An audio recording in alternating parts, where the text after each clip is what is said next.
Hello po, mayong gabi sa Iliganon and good evening to all. Kamusta pa yung dinner natin?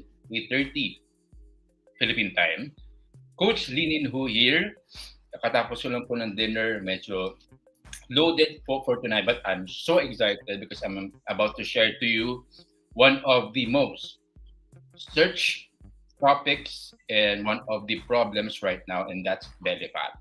So Coach Linin Hu, I will empower you on how to build muscle, to lose fat without compromising your health. Before we dive into tonight's topic, let me show to you a short video, and after this, usap tayo.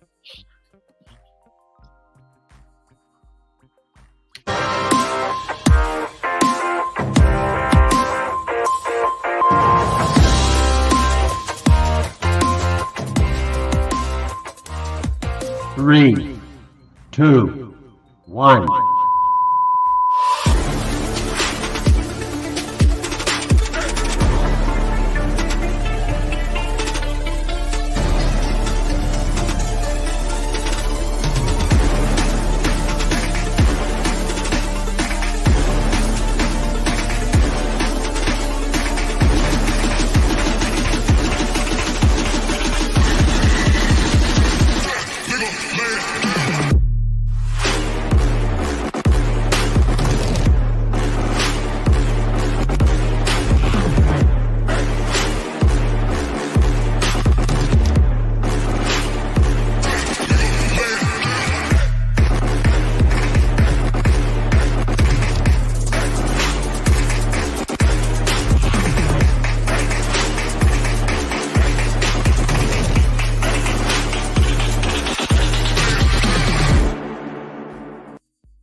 Ayun. Okay. All right. Again, I'm happy because we collected all the concerns and requests from our previous live, and it seems like our number one problem, and the good news is, given the right program and the right mindset, you can deal with that.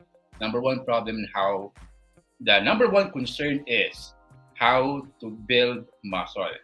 That's the number one concern. Second concern, uh, na read natin based sa algorithm is belly fat. So that is why we give to you our tonight's topic, and that's belly fat and how to deal with it. 3 tips.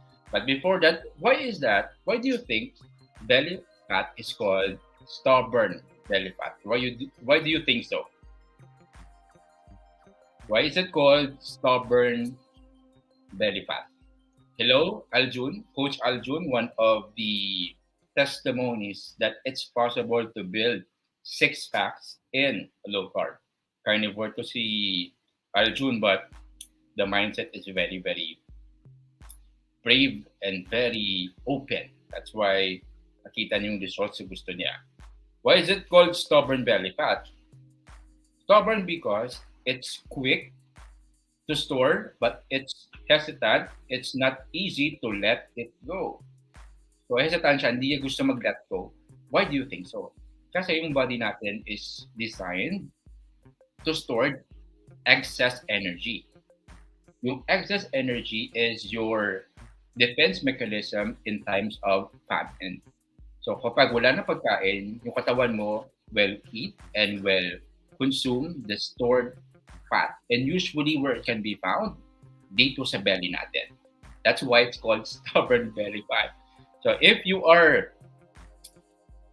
having a concern with your belly fat, with your love handles, with dito sa gilid natin, type, I'm ready to have six packs in the comment section. Hello, Ma'am Alvin Palarca. Hello, great to see you po. Hello si Ma'am Den, ever consistent.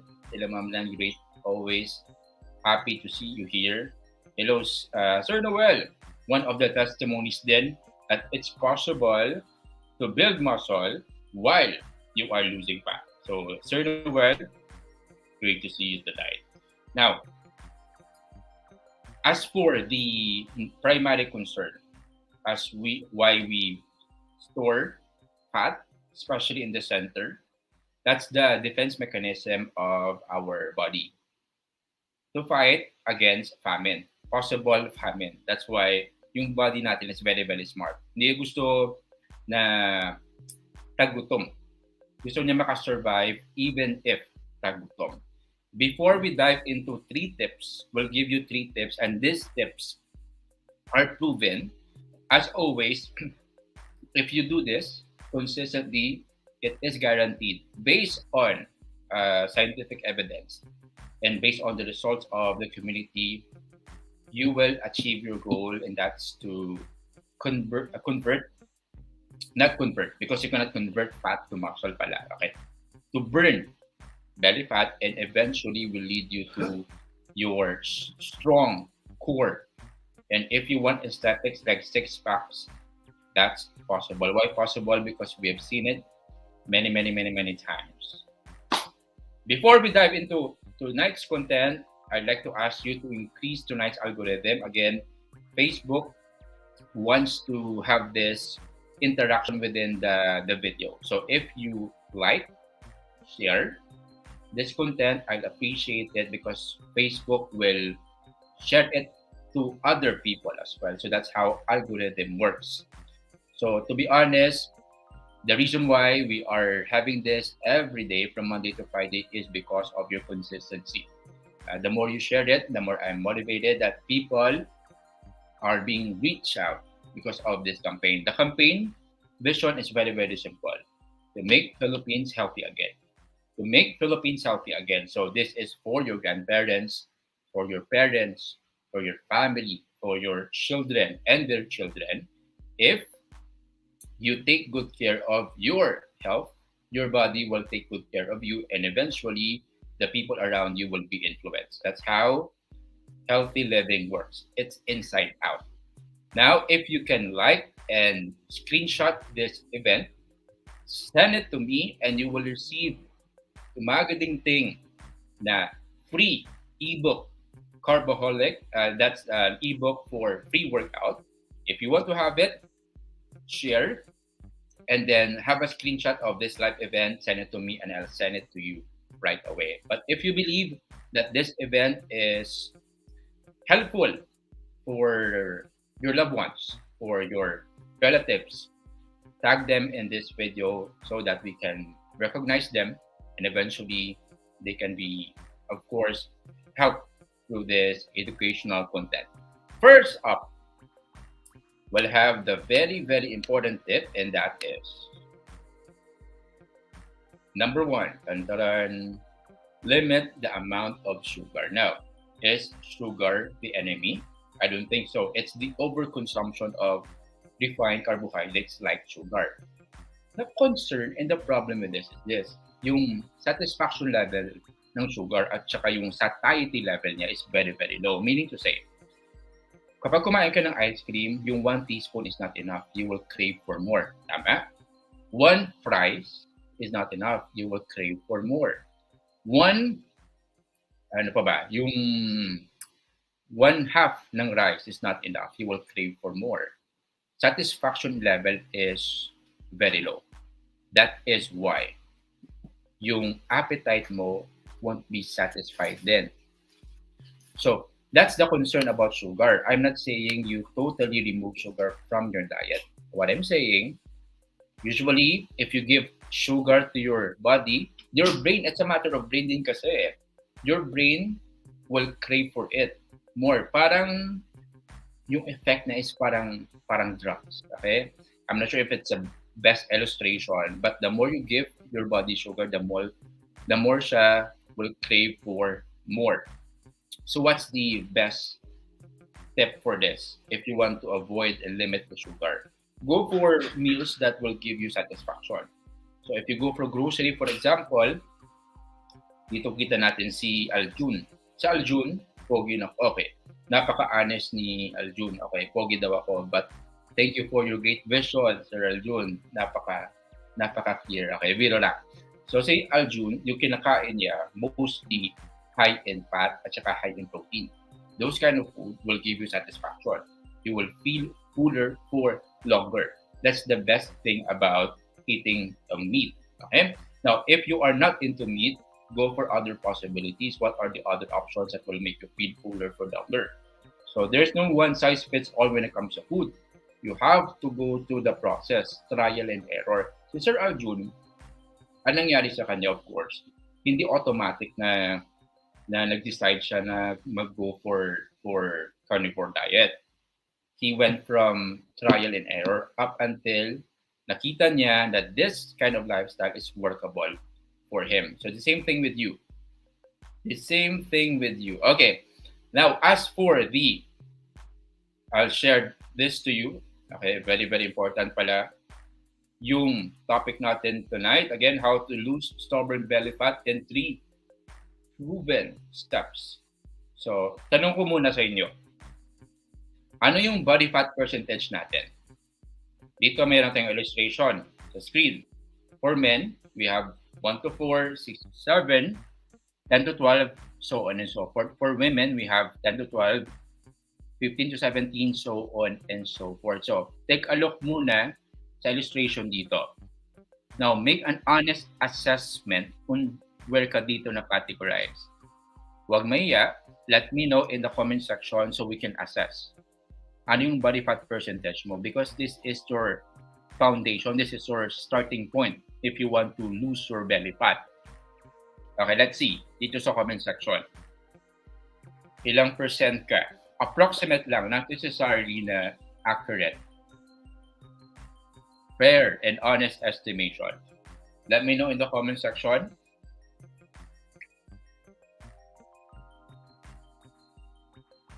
Sige, medyo nagano pa, siguro na pumunta pa sa mirror to make an honest assessment. That's okay. Take time. I'll wait so we can give a perfect example here in the discussion natin. Okay, dito meron. Okay. Okay, ito. Si Sir Noel is 25% for men. So, ito yung body composition niya. So, if 25%, usually, yung mga may mataas na body fat percentage, yung starting point nila is quick to lose belly fat if given the right nutrition. Faster siya than those who are in 1 to 4, 6 to 7 kasi may composition na, maliit na yung body fat. Okay. So good news 'yan. Okay. If your body fat percentage is high, it will take less time, fast yung pag-loss mo ng body fat if you applied the right nutrition and the right program compared to those who are already skinny. Tama? It makes sense kasi maliit na siya eh. So take that as a positive na mindset when it comes to burning your belly fat. Ito si Ma'am Ina, around 35%. So dapat mabuhayan ng loob. Kasi from 35%, if you put the right mindset at saka right nutrition, you can lower it down to 20 to 22, 15 to 17, depending on your goal. Ito si Aljun, 15%. So si Aljun, di ba 15% na lang. It would take more time kay Aljun to lose his body fat percentage from 15%, kunwari goal niya 10%. It would take months and even years kasi, of course, malit na yung structure niya. May muscle na eh. So, the more it gets leaner, the more it takes time. That's the principle. 25%. Hello, Sir Jerbote. Okay, thank you for sharing. And of course, Ma'am Palarca, 20-25%. Ito si Aljun. Naku po, wag mo na coach, di pa ready. Ano ba? Okay, let's set it. Nothing is impossible. Now, once you have it, my recommendation is this: take a picture, full body, in front of the mirror, yung front, yung side, at saka back. Take a picture once a week. Okay, every morning, yung fasted state, and make an honest assessment sa body composition mo week by week. If you have a coach, much better. Kasi if you have a coach, there's a feedback. Ano yung structure mo, anong kinakailangan. Why? We measure by body composition, not by weighing scale alone.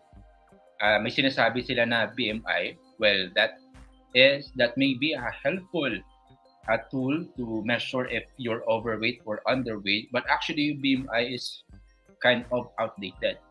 Kasi there are people like in the sports, like may yung mga physical sports, they are big, right?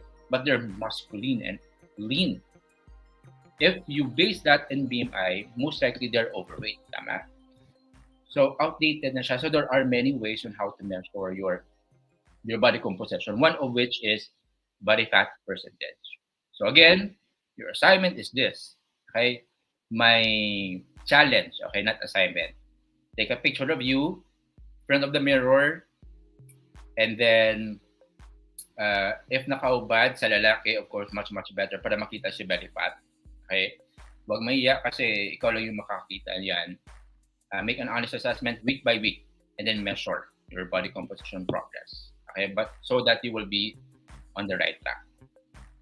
Now, just to let you know that it's possible to build muscle and lose fat at the same time. That's just one of the members of Worth the Grind. So, a good friend of mine. If you're listening now, uh, I applaud you for stepping up. Pangalan si Carl. Ito yung ano ya, yung transformation niya in 1 month. The reason being kasi he has accountability partner aside from the coach. Yung wife niya is very dedicated to reach his goal. So nag-lose siya ng fat and then very visible sa belly fat niya. Yung fat niya dito sa may belly, yung sa chan, okay, sa belly fat, napakalaki. Okay. Parang tawag dito, parang yung usual na mga daddy bods. Okay, yun yung composition niya. And then you see after a month. But I'm not saying this applies to everyone kasi iba-iba yung starting point natin. So don't look at yourself and then bakit ang bilis ni Carl? Don't you ever tell that yourself kasi iba-iba yung starting point natin. Okay? Ito din. Okay? So if you think that it's too late for you, think twice. Kasi dito si Sir Rudolph, Tito Rudolph Bernales, he is the father of Coach Daniel. Ang nangyari sa kanya, meron siyang diabetes, di ba? Meron siyang hypertension, meron siyang high cholesterol, plus medications. So nakita nyo dito, yung tiyan niya sobrang laki. And the danger of which is, di ba may belly fat, may body fat. Yung sa loob-loob is yung visceral fat. Visceral fat covers the organs, which is delikado. That's why if ma-feel mo na matigas na siya, make a parang healthy na warning that you have to change your lifestyle. So dito kay Tito Rudolph, he made the right decision. He went low carb at saka nutrient dense food. So the bonus is hindi lang nawala yung diabetes niya, type 2 diabetes, but also he lose his belly fat. Very possible. And additional, he achieved this around 60 years old na siya. Senior citizen na siya. Again, your only limit is this. Okay? Never too late. Ito, one of my good friends as well, si Sir John Vincent. Okay? 6 weeks. So makita mo dito, very visible yung changes niya. Again, the amazing thing with this guy is very supportive yung wife niya. Yung wife niya na-prepare ng food. And then, of course, the food is not just healthy but also delicious. So that's why he enjoyed this kind of lifestyle.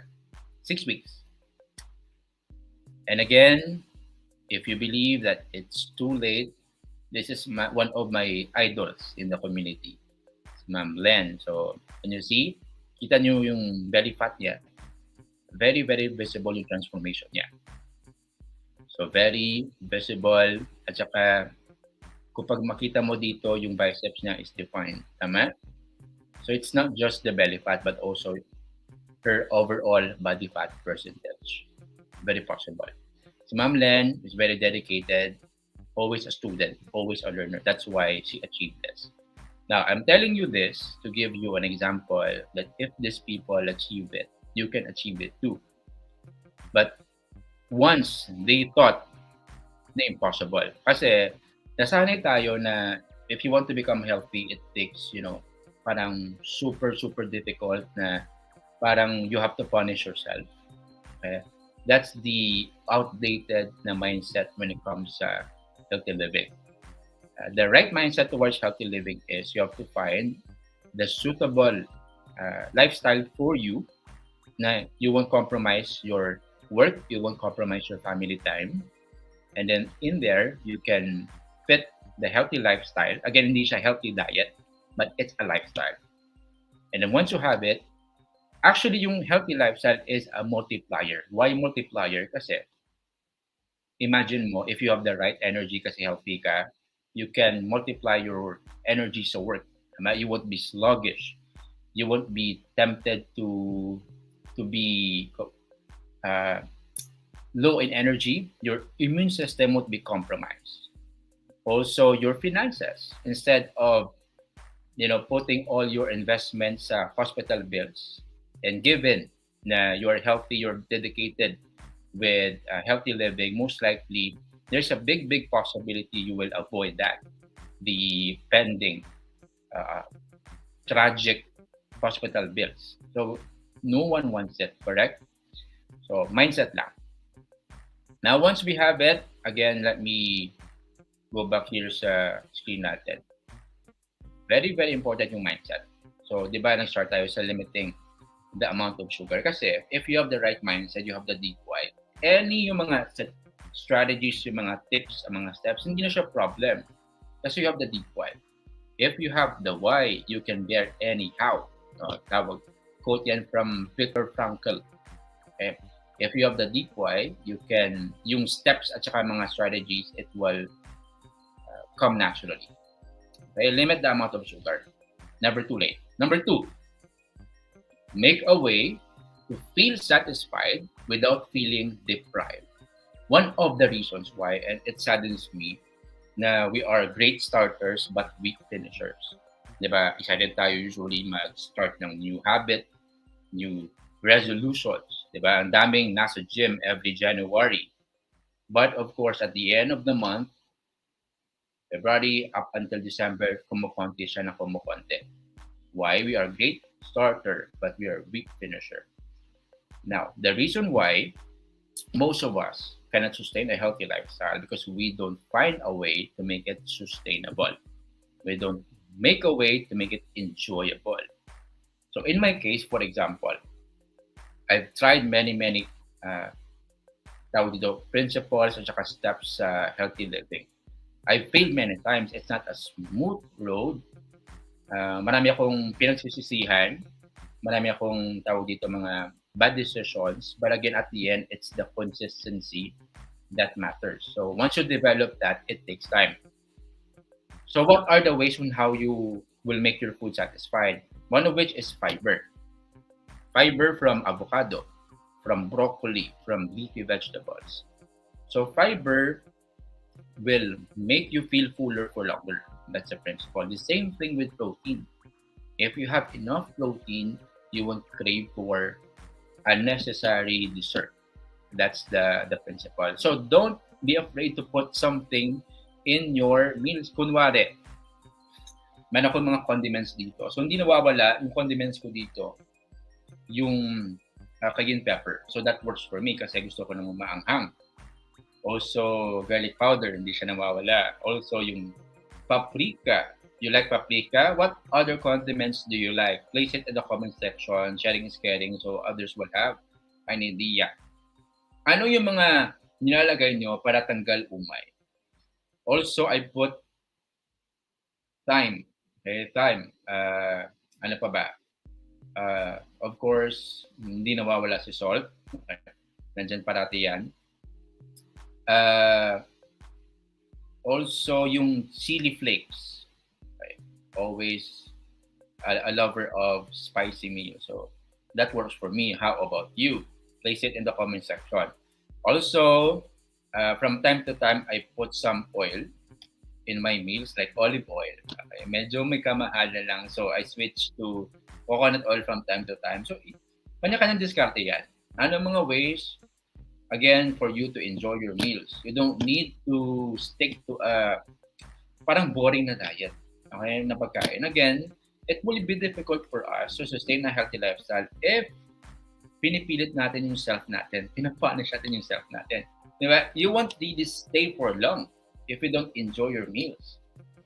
I found a guy dito din sa community na after his meals, meron siyang tinatawag na scheduled cheat meal. Scheduled cheat meal. So, hindi cheat days, cheat meal lang. So, ang tawag doon, at sineschedule niya yung mga cautionless, yung mga meals na hindi binibigyan ng pansin, pero you want parang cautionless means with ano lang, with proper guidance lang, hindi too much, not too little. So, yung mga ganung pagkain, nilalagay niya at the end of his meal. So, kunwari, kumain siya ng complete meal niya. Kunwari, ice cream. Kunwari. Nilalagay niya sa last part ng meal niya. Okay, para satisfied na siya and he won't crave for more. And then one trick that he is trying as always is kapag may celebration or buffet, di ba, maraming options. Ginagawa niya, pinipili niya lahat ng mga protein, lahat ng mga meat. Okay? Once satisfied na siya, that's the time he will eat dessert. So that's his strategy. And now I think he influenced me and I tried it myself as well. So how about you? What are your tricks? Dito sa mga condiments nilalagay, wow! Si Ma'am Catherine sabi niya oregano po. Okay. Never tried oregano but I may consider that. Thank you, Ma'am Catherine. Apple cider, okay. Okay. Apple cider, okay din siya. Nilalagay sa mga meals natin pasabaw better than the usual dato puti. Okay, again, I'm not labeling like dato puti is the enemy, but there are options as well. Salt, hindi nawawala si salt. Si Aljun sabi niya, cumin seed, rosemary, wow, sana all. Napakasosyal naman ang rosemary. Pero turmeric as well, I tried it. I tried to put turmeric sa fish. Kinover ko siya. Sarap. Okay. Rosemary. Hindi ko pa na-try yung rosemary, pero let's see if we can add it in our grocery list. Cumin from Ma'am Ninfa. Dito kay Sir Aljun, yes. Kasi sa carnivore, malasa na siya di ba? Especially beef. Okay. Salt lang. Yung staple nila ni Ma'am, ni Sir Dave, Monica. Staple namin sa kusina, lemon pepper, cayenne, smoked paprika, garlic powder, thyme, yes, red chili flakes, olive oil. May grocery list na kami dito. So, screenshot, pwede nyo ito matry. Balsamic vinegar, ACV with coconut aminos, as sausawan. Kompleto. Okay.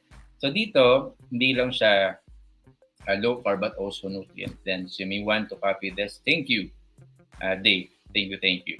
I'm not sure if yung sa other options natin dito may okay, wait dito siguro. Okay, dito.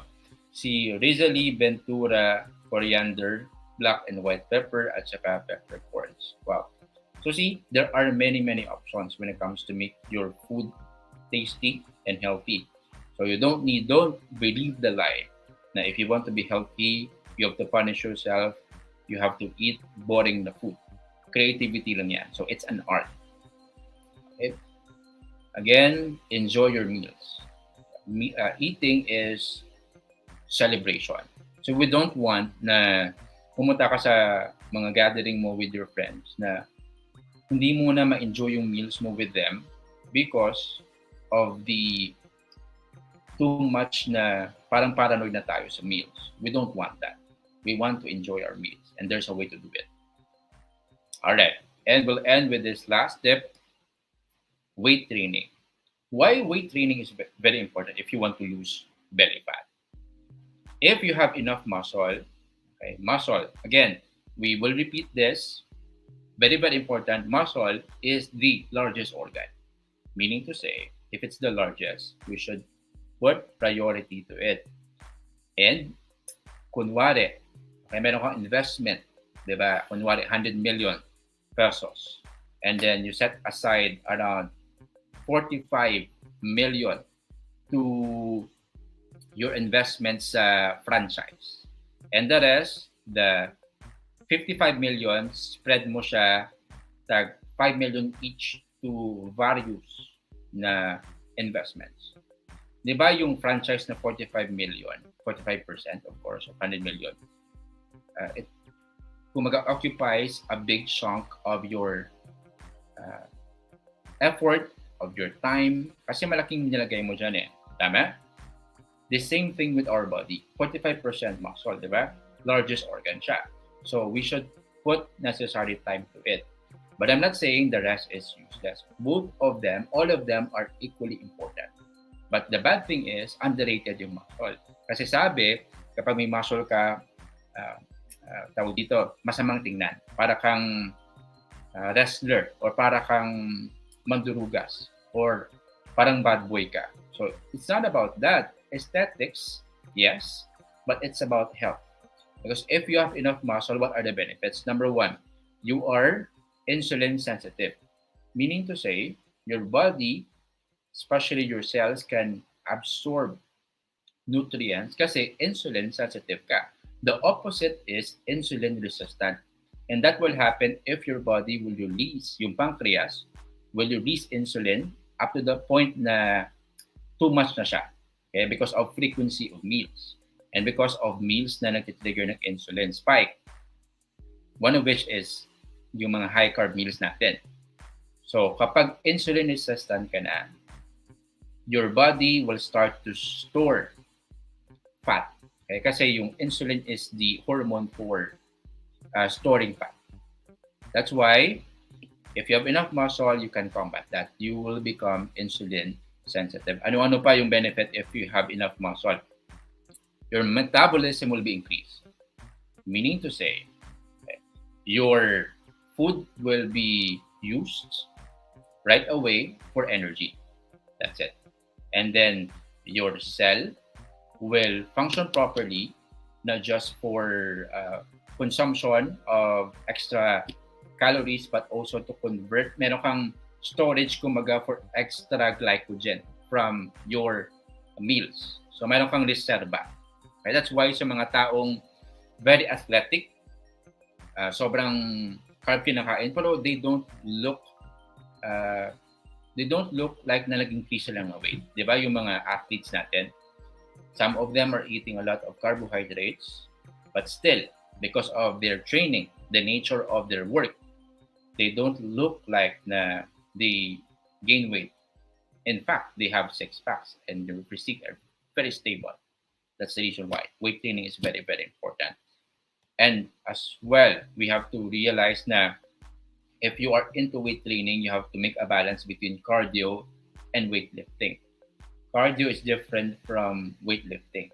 Yung goal ng cardio, like yung high intensity workout, yung running, yung biking is more on heart rate, more on building the legs.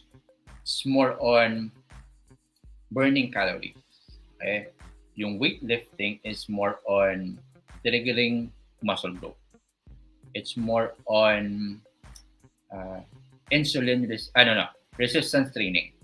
That's the goal of weightlifting. It's to trigger muscle growth. If you're watching right now, and then you're concerned, Coach Nins, babae ako, hindi ko gusto na malaki yung katawan ko na parang bodybuilder.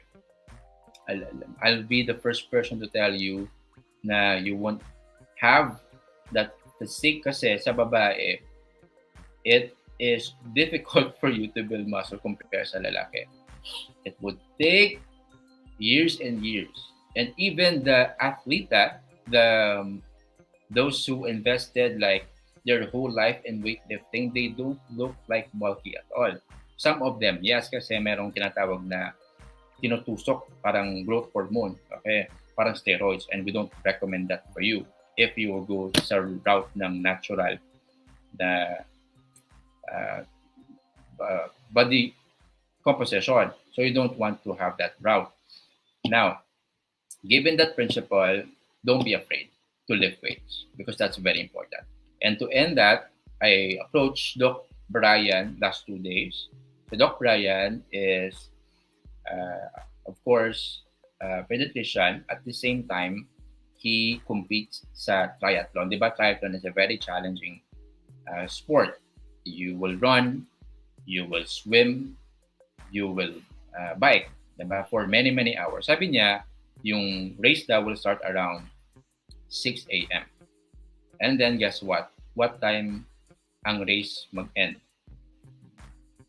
Diba 6 a.m.? Mag-end yung race around 10 p.m. Can you imagine that? 6 a.m. to 10 p.m. Now, sabi niya, nakita niya daw many over and over again that those who don't lift weights, those who don't have enough muscle, yung skinny lang, won't survive the race because they don't have that body composition to sustain stress. Okay. So that's a testimony from a doctor, Doc Brian. Sabi niya, nung nagbuhat siya, kasi he tested triathlon, he started low carb without going into the gym. Cardio lang ng cardio. He's very exhausted. That's what he said. Okay. Parang zombie daw yung feeling niya. But when he researched and invested time in weightlifting, there he attested to himself na if you have muscle, you can sustain pala stress in the long run and long pacing. But of course, if you're into sprinting, like Usain Bolt, diba? Bulky naman actually in fact is Usain Bolt. But short distance, you don't need really that large chunk of muscle because the lighter you are, the faster you become.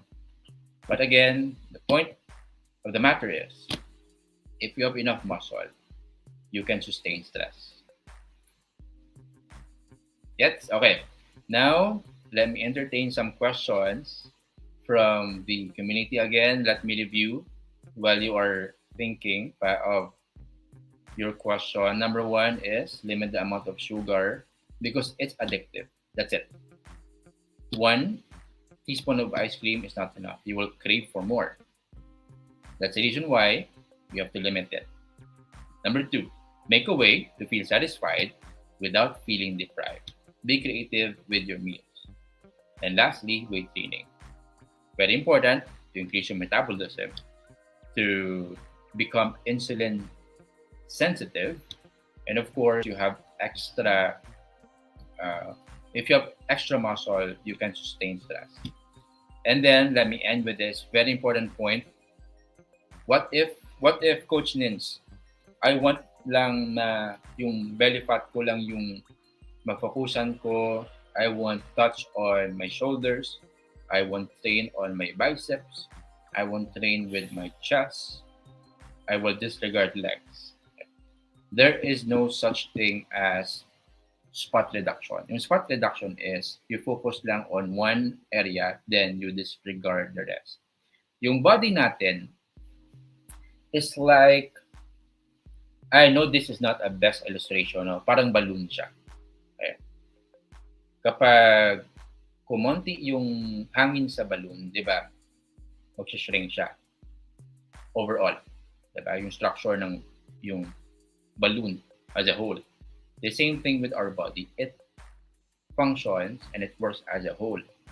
Meaning to say, if you want to reveal your six packs or to burn your belly fat, you have to lower down your overall body fat percentage. Lower down mo lang muna. Then, as time goes by, that's where you can see your belly fat starts to become adapts and becomes lesser and lesser na. That's the principle. Overall body fat percentage. That's the goal. Let's see if may question tayo dito. Okay. Dito, meron from Mom Bernadette. I don't want to lose weight anymore cause so skinny. At 5'4", 50 kilograms, then now 44 kilograms. Afraid to continue with LCIF if I lose more. Well, yeah. Most likely, yung mga people around you will have a comment like, "Uy, Mom Bernadette, you look like parang may sakit." Tama ba? It's the usual comment ng mga tao when we go sa transformation ng losing fat, tama? But don't be worried, Ma'am Bernadette, there's a way. Okay? Normal lang yan, especially if you go for LCIF. Kasi LCIF, it's designed to lose weight. That's a primary goal and for healing. Now, if you want to build muscle, again, let's be specific. We want to build muscle, not gain weight. Kasi if you want to gain weight, most likely that includes gaining body fat, which we don't like. Tama? We want to build muscle. Now, in gaining muscle, there are two ways. Given na you have enough sleep, you combat stress, you have the right preparation, there are two basic ways. Weightlifting or resistance training at saka protein intake. Prioritize these two things. Over a long period of time, you will see results. Okay, Roberto, Justin, Niano, Pli, Garia, I like your question. As for weightlifting, there's a way for you to achieve it. Again, there is a structure for workout that fits your level. So we don't go straight away sa lifting heavy weights, especially if you are a senior na. But the mindset lang. It's never too late to build muscle. Given you have enough right structure, slow, gradual progress. Given you have the right nutrition. So my example is always, yung name niya is si Charles Hugster. You can search Charles Hugster in the net. So, ito si Charles Hugster is very unique. Kasi, he started his weightlifting journey, okay, at the age of, hulaan nyo, he began his bodybuilding career at what age? 87. 87. And the amazing thing, he continued lifting weights up until the day he died at age 96. Okay. And then, the great thing about this guy, nanalo siya ng numerous awards. He won 36 Masters gold medal for senior rowing. You can check his talk sa TED Talk. Yung sa TED Talk, meron siyang speech doon. Ang title is, Why Bodybuilding at Age 93 is a Great Idea. You can check that. So here is an example. Now, I'm not saying you go straight away sa bodylifting. You have to check your body composition first. Slow in progress. Ang ginawa ni Charles Hugster, structure to it. Slow in progress, but consistent. Okay? I would suggest you have a coach so that you will be guided sa form at saka execution so that you can avoid yung possible injuries. Okay. Tama si Ma'am Vance. Wow. Well-informed si Ma'am Vance. Alright. Sige. Dito may question din. Okay. Sir, how many hours in a week po dapat mag-weightlifting to gain muscle weight for a 50 years old in a week? Okay. So, recommended is this. Go ka muna sa body weight mo. Body weight exercise. So, don't need muna to buy equipments. Master mo muna yung mga basic na body weight exercise. Ano-ano yung mga bodyweight exercise like push up. If you cannot do push up, yung knee assisted push up, you can have it. You can have squat, okay, without weights. You can have crunches.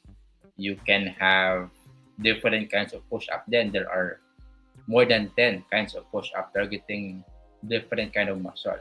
Okay? Now, 3 times a week is a recommendation. At least 3 times a week. Given, Ma'am Catherine, you are prioritizing your protein. That's the key. Okay. Dito, meron din kay Ma'am. Okay, dito. For a 17-year-old at 5'9", boy at 185 pounds, pwede na po mag-weights. I'm not a doctor, by the way, so you may want to call me coach.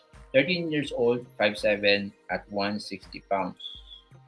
Okay po yung 5 pounds.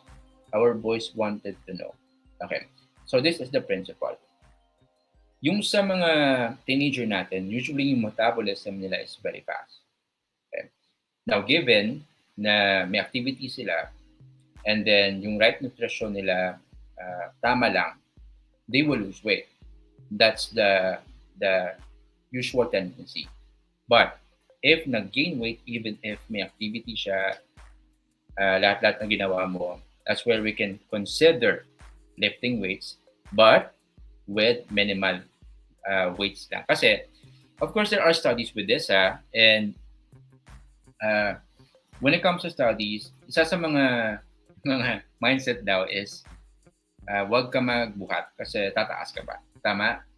5'7" ka, so you will go 6 feet pa. 6-footer ka pa, 7-footer. So wag ka muna magbuhat. Now, yung recommendation is always go for weights muna na not too heavy. 2 sets lang na different weights. Kunwari, 5 pounds at saka 10 pounds. You settle with that up until na-master niya yung basic ng exercise. Okay. So, that's an option. Another option for this is find an activity where your boy will enjoy. Not necessarily lifting weights. As long as he's moving. Okay? As long as he is, kumbaga, active. And weightlifting is, he may consider it once he is ready as well. Okay? Okay, dito, sige, ask natin. Meron dito from Vance. Hello, I'm also skinny. Should we continue LCIF?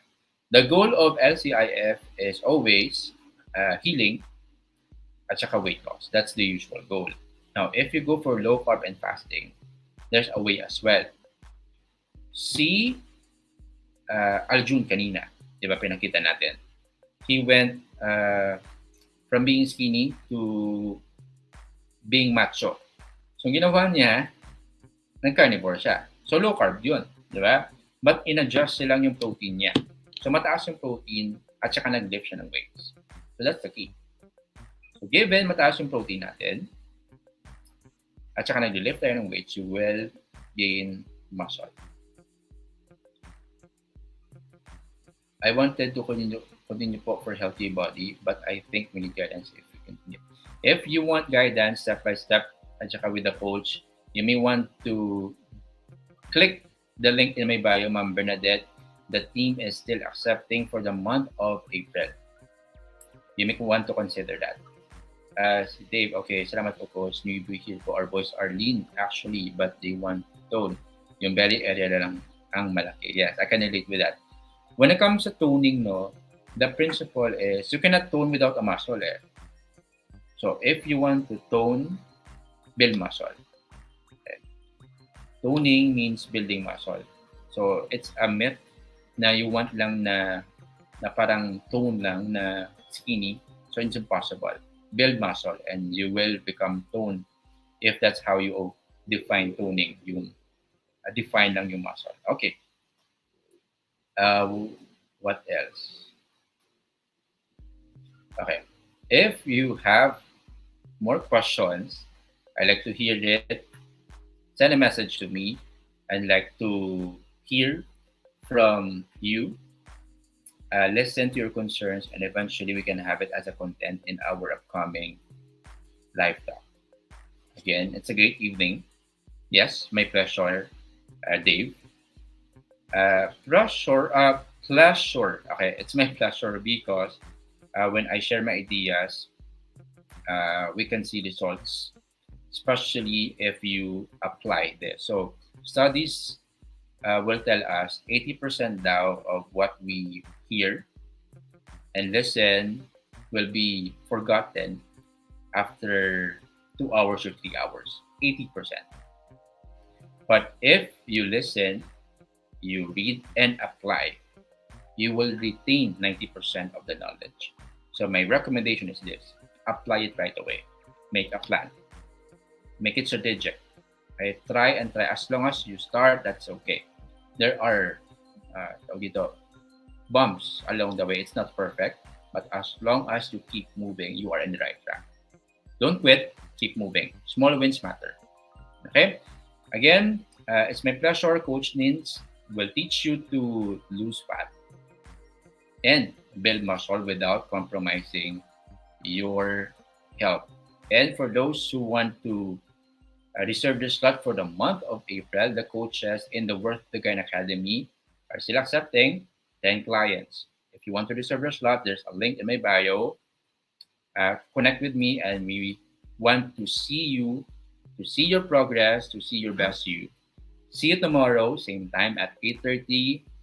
And I'm happy again with your dedication. I'm so proud of you because you're here because you want to improve your life. So looking forward to seeing your best you. All the best and God bless.